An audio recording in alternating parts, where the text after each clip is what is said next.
Iwas NCAP tayo guys. Hindi tayo dadaan sa Along Visayas Avenue, Pantansora. Wala nyo kung saan yung shortcut na to. Yan. Shortcut tayong gagawin para makaiwas na kayo sa mahabang motorcade sa Commonwealth Avenue. Sobrang haba rin kasi dito. Minor lang naman dahil ano lang, stoplight na. Sa Visayas Avenue dadaan sa Pantansora. Guys.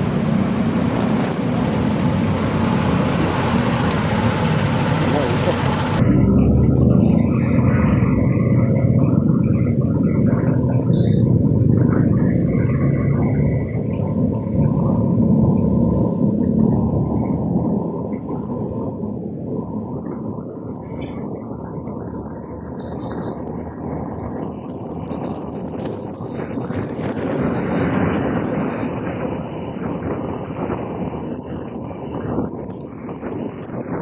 Tayo sa Pantansora Palengke.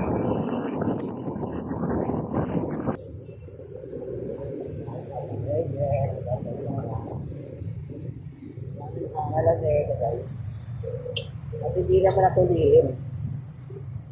Dito lihin, meron siya itong discount ng malupit. Diba?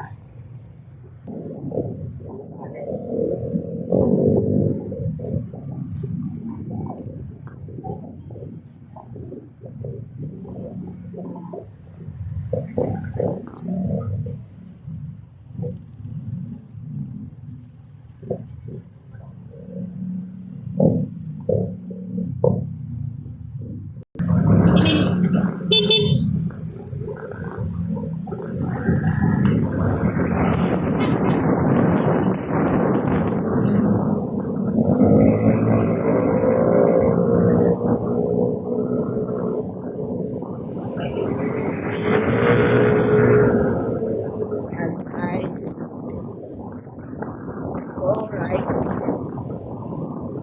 Malapit na tayo sa ating natahak. Ito po ay daan. Saan ko yung halimbawa, Garis, Regalado, Novaliches, FCM, Fairview. Ayan. Dito yung daan. Sekreto para makaiwas ka dun sa ano, habang motorcade sa corner dahil sa NCAP. Dito walang NCAP. Walang NCAP.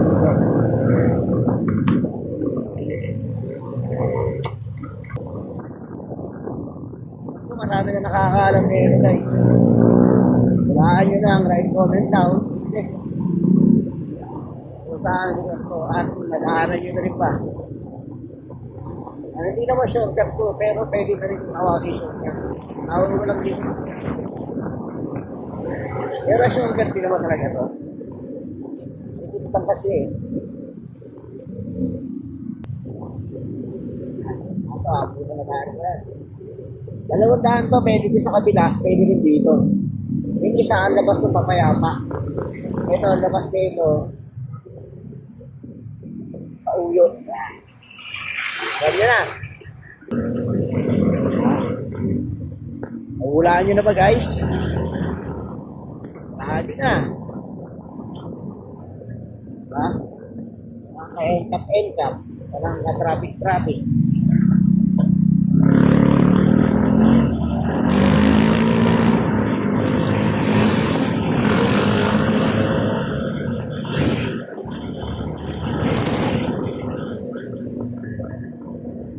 Ito hindi sikreto, pero ito ay para sa mga hindi pa nakakalam. Diba? Para lang sa mga hindi nakakalam. Sa mga nakakalam, shout out sa inyo. Diba? Yan. Nakikita nyo naman siguro yung street. Tinutukan ko na. Hindi ko tayo rito. Yan.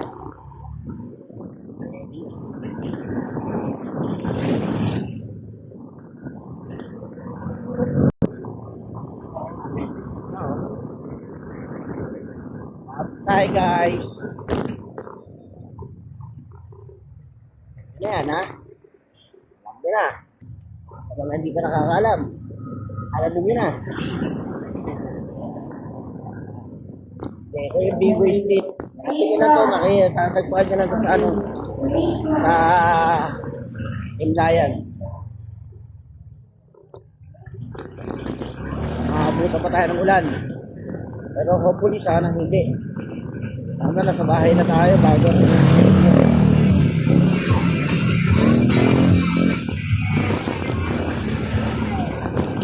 Kasi mabutik na rito guys.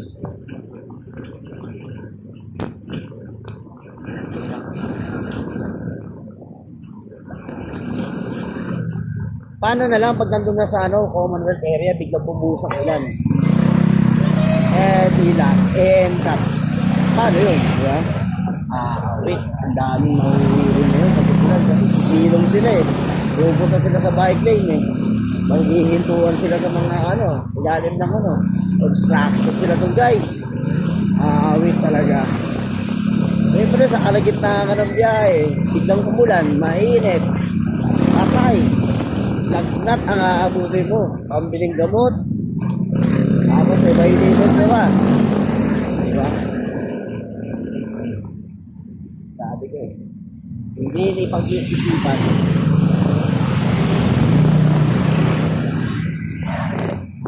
Tungkol naman dun sa mga transfer and all. Pwede namang gawin na yun eh. I-update ko sinong user ng second owner na motor. Kaya eh, hindi nakapangalan sa akin. Gawin nilang ano, pa-update nila. Pa-update na nila. Punta sa LTO. I-update yung email ad para doon isisend yung ano, saka contact number doon isisend yung huli. Diba?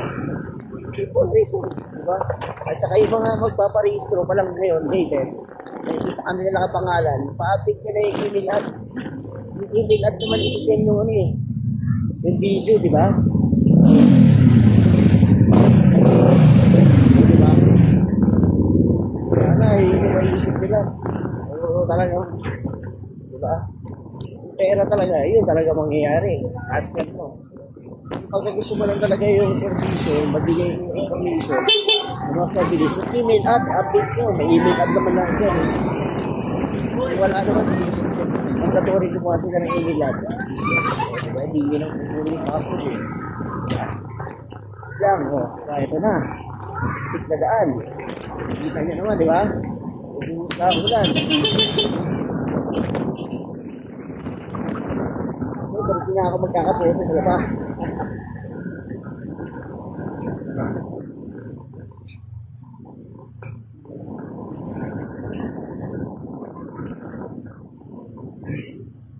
Ako sa top. Kapit.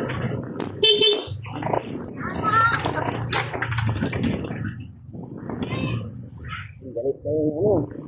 Pagkakasan. Dahil sa NCAP. Dahil sa NCAP, galit na ang kalikasan. Diba? Okay, so uwi na tayo guys. Republic ng lubos natin na ito. Diba? Sa mga hindi pa nakadaan at nakadaan dito. Kailangan nyo. Para lang sa mga hindi nakakaalam na ito, para at magkaroon kayo ng idea at diskarte. Kasi may iipit kayo sa traffic sa motor gate yan sa may ikot na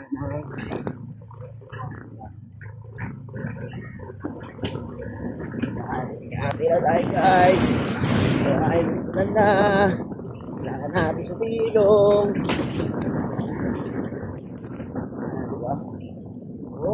Mani popcorn billings.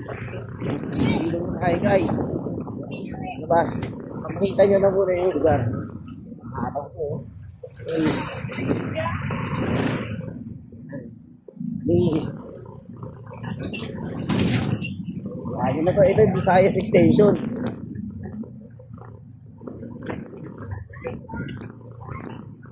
Visayas Extension to. Nasa ulo kayo.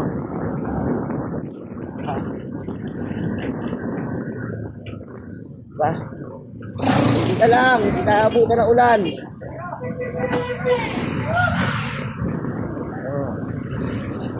Malapit na tayo. Diba? Sana makatulong yung video na to. Hindi naman din para iwasan yung ano, kung end cap, kundi iwasan din yung motorcade dun, di ba? O, di ba? Alright, dito na tayo guys. Alright. Sa Uyo. Ayan, sa Uyo Republic. Republic tayo. So, okay, bababa mo tayo pagkakapote.